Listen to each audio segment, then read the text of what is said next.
सगळ्या देव देवतेनी हनुमंतरायला आशीर्वाद दिले, चिरंजीव भव असे असणारे अनेक आशीर्वाद दिले.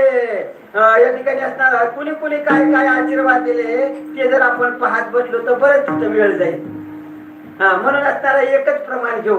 या ठिकाणी असणार अंजनीच्या सुता तुला रामाचे वरदान,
सगळ्या देवदेवतेने असताना हनुमंताला वरदान दिलेलं आहे.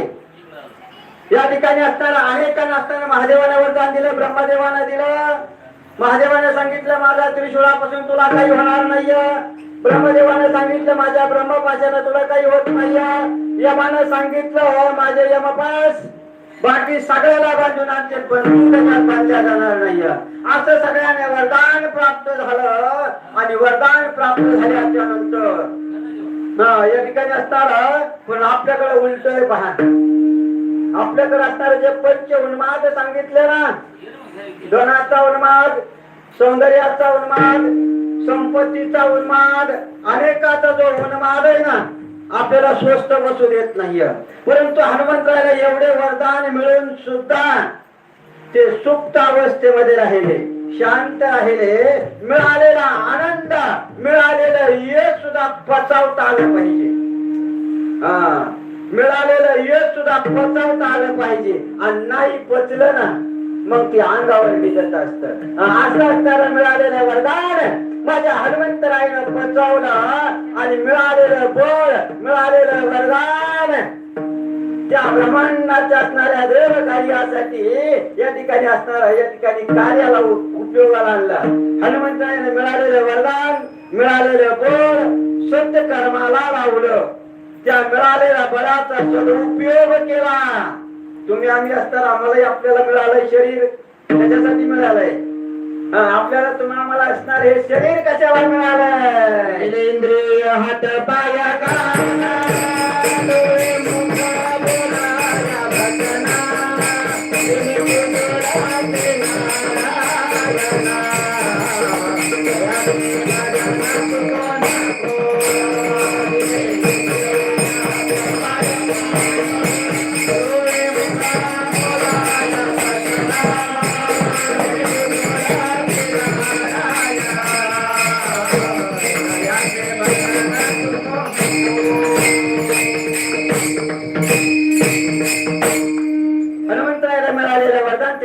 सत्कर्माचे असणारा योग्य सदुपयोग केला.